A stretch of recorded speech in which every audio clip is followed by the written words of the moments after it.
John Lennon once shut down one of Paul McCartney's ideas with a brutally short response that revealed just how strained things had become within the Beatles' ranks. The tense moment unfolded as the legendary band edged toward their split in 1970.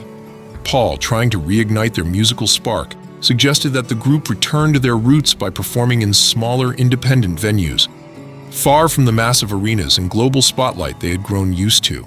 Lennon, however, was unimpressed. As Paul later recounted in an interview with The Eye, Lennon looked him straight in the eye and shot back with two cutting words, "You're daft." That exchange marked yet another fracture in a band already falling apart. Within a year, Paul moved on and formed Wings with his wife Linda, drummer Denny Sewell, and guitarist Denny Laine. Unlike the Beatles, Wings was McCartney's domain, a band without inner turmoil, where he could freely experiment and control the direction of their music. Their early days were humble and unpredictable. In 1972, the group set out on a spontaneous UK university tour, loading up 2 vans with their instruments, crew, and families. Their first stop was the Nottingham University Students' Union, where they had no formal booking. Paul simply asked the student organizers if Wings could play, and by lunchtime, on February 9th, the band was performing their first ever live show. That sense of spontaneity defined Wings' early tours. They played 9 unannounced gigs across the country, bringing live rock straight to campuses. But by the time they reached York, it became clear the group's popularity was skyrocketing. Thousands queued, stretching nearly a quarter of a mile just to see them. In the book Wings, the story of a band on the run, Paul recalled how Linda, who passed away in 1998, recognized the unique challenge they faced.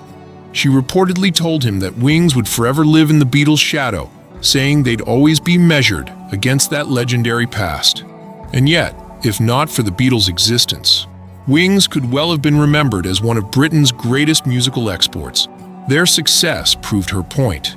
Between 1973 and 1978, Wings topped the US album charts 5 times and sold over 50 million records worldwide. Their 1977 single Mull of Kintyre even outsold any of the Beatles' songs in the UK, a staggering achievement for Paul's post-Beatles project.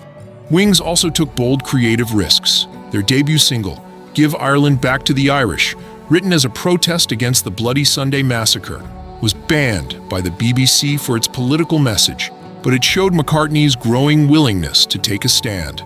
Albums like Band on the Run and Venus and Mars turned Wings into a full-fledged arena act, filling stadiums across the globe. But by 1981, the band's momentum faded. The previous year, Paul had been arrested in Japan with roughly 220 grams of marijuana, leading to the cancellation of their tour. Then, tragedy struck in December 1980, when John Lennon was murdered outside his New York home, the Dakota. The shocking loss cast a long shadow over Paul's musical journey.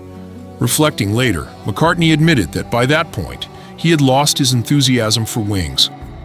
"I just got tired of the whole thing," he said. "Wings didn't really break up, we just dissolved, like sugar and tea."